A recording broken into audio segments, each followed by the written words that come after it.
পেছনে কত বড় ইতিহাস লুকানো রয়েছে। কেন তৈরি হয়েছিল ফ্রি ফায়ার, কে এর নির্মাতা, কবে শুরু হয়েছিল ফ্রি ফায়ারের যাত্রা, আর ফ্রি ফায়ারের প্রথম নামই বা কি ছিল, সবকিছু জানতে যাচ্ছি আজকের এই ভিডিওতে। তাই তুমি যদি ফ্রি ফায়ারের ইতিহাস সম্পর্কে জানতে চাও, যেখানে আছো সেখানেই বসে পড়ো। আর ফ্রি ফায়ারের ইতিহাস না জানতে চাইলে ভিডিওটাকে স্কিপ করো। তো চলো তোমাদেরকে নিয়ে যাই আজ থেকে 8 বছর আগে, যেখান থেকে ফ্রি ফায়ারের জন্ম শুরু হয়েছিল। সাল 2017, ঠিক সেই সময় যে সময় পাবজি এবং ফর্টনাইটের মতো গেমগুলো রাতারাতি অনেক বেশি পপুলার হয়ে যাচ্ছিল। পাবজি এবং ফর্টনাইট পপুলার হলেও সেই গেমগুলো সবাই খেলতে পারতো না, কারণ পাবজি এবং ফর্টনাইট গেম খেলতে হলে অবশ্যই প্রয়োজন হতো গেম কনসোল কিংবা পিসির, যেটা সবার কাছে ছিল না। আর মধ্যবিত্ত হওয়ার কারণে সবাই এটাকে কিনতেও পারতো না। আর এই বিষয়টিকে লক্ষ্য করে সিঙ্গাপুরে থাকা ছোট্ট একটা গেমিং কোম্পানি গেরিনা, এরপর গেরিনার সিদ্ধান্ত নেয় তারা একটা নতুন প্রজেক্টে কাজ করবে। আর এই প্রজেক্টের মূল উদ্দেশ্যই হবে তারা এমন একটি ব্যাটল রয়্যাল গেম তৈরি করবে যেটা লো এন্ড ডিভাইসের মধ্যে খুব স্মুথলি খেলা যাবে। আর এই গেমটি ডিজাইনের দায়িত্ব দেয় 111.studio-কে। আর 111.studio হচ্ছে ভিয়েতনাম ডেভেলপ কোম্পানি, যেটা গেমের ডিজাইন তৈরি করে। আর এই কোম্পানি গেরিনার হয়ে নতুন একটি প্রজেক্টে কাজ শুরু করে, আর যেই প্রজেক্টটির নাম ছিল প্রজেক্ট এক্স। এবং এই প্রজেক্টটি কমপ্লিট করতে প্রায় 5 থেকে 6 মাস সময় লেগেছিল। এবং তারপর এই প্রজেক্টের বিটা ভার্সন 2017 সালের 30 সেপ্টেম্বর লঞ্চ হয়। আর এই প্রজেক্টের নাম প্রজেক্ট এক্স থেকে পরিবর্তন করে ফ্রি ফায়ার এপিকে তে কনভার্ট করা হয়, যেটা একটা বিটা ভার্সন। আর সেই সময় ফ্রি ফায়ারের সাইজ ছিল মাত্র 56 MB। আর যখন ফ্রি ফায়ার সর্বপ্রথম বিটা ভার্সনে প্রকাশ পায় তখন ছিল 23 আগস্ট 2017, বা তোমরা বলতে পারো 23 আগস্ট 2017। এটা হচ্ছে ফ্রি ফায়ারের জন্মদিন। এরপর ফ্রি ফায়ার গেমটি iOS এবং অ্যান্ড্রয়েড এর মধ্যে সবকিছু টেস্টিং কমপ্লিট করার পর ফাইনালি 4 ডিসেম্বর 2017 তে অ্যাপল স্টোর এবং প্লে স্টোরের মধ্যে মুক্তি পায়। এবং এই গেমটি মুক্তি পাওয়ার 6 মাসের মধ্যে এটার জনপ্রিয়তা প্রচুর পরিমাণে বাড়তে থাকে। এরপর শুরু হয় গেম আপডেট করা এবং গেমের মধ্যে ইভেন্ট নিয়ে আসা।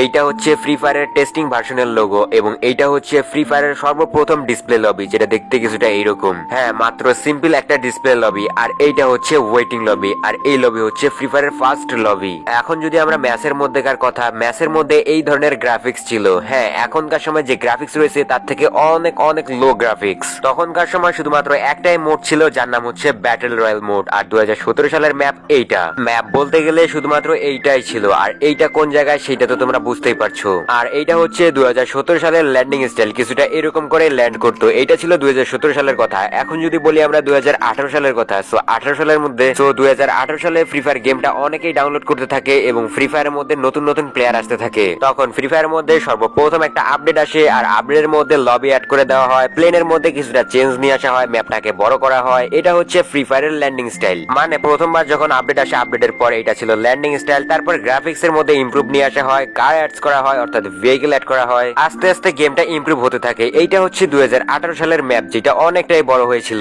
কারণ এই ম্যাপের মধ্যে সম্পূর্ণ ম্যাপটাকে চেঞ্জ করে দেওয়া হয়, বা ম্যাপের মধ্যে অনেকটাই জায়গা বাড়িয়ে দেওয়া হয় এবং সার্ভাইভাল টাইম বাড়িয়ে দেওয়া হয়। এবং তারপর আসে মার্চ 2018। মার্চ 2018 মধ্যে ফ্রি ফায়ার প্লেয়াররা অনেকেই বাড়তে থাকে, মানে ফ্রি ফায়ারের মধ্যে অনেক সংখ্যক প্লেয়ার বাড়তে থাকে। আর সবাই ভাবতে থাকে যে গেমটার মধ্যে এমন কি আছে। এই সময় ফ্রি ফায়ারের পপুলারিটি শুরু হয়। তারপর 14 মার্চের মধ্যে নতুন একটা প্লেস অ্যাড করা হয়, যার নাম স্যান্তোসা। এই স্যান্তোসা নামের প্লেসটা অ্যাড করার পর ফ্রি ফায়ারের প্রত্যেকটা প্লেয়ার, বলতে গেলে ম্যাক্সিমাম প্লেয়ার এখানে ল্যান্ডিং করে, কারণ বাকি সকল জায়গার তুলনায় এখানে অনেক বেশি লুট পাওয়া যাইতো। এরপর 21 মার্চ আমাদের গেমের মধ্যে নতুন একটি ক্যারেক্টার নিয়ে আসা হয়, যার নাম নিকিতা। এই ক্যারেক্টারটা নিয়ে আসার পর কেলি, অলিভিয়া, এন্ড্রু এছাড়া আরো অনেক ক্যারেক্টার আমাদের গেমের মধ্যে আসতে থাকে। আর তখনকার সময় এইসব ক্যারেক্টার ছিল আমাদের গেমের মধ্যে, এবং এই ক্যারেক্টার গুলা নিয়েই আমাদের ফ্রি ফায়ারের যাত্রা শুরু হয়। এরপর আসে 24 মার্চ 2021। এই দিনের মধ্যে আমাদের গেমের মধ্যে আরো একটা জিনিস অ্যাড করা হয়, যেটা হচ্ছে ইমোট। হ্যাঁ, সর্বপ্রথম আমাদের ইমোট অ্যাড করা হয় এই সময়ে, বা ক্যারেক্টার অ্যানিমেশনও বলতে পারো।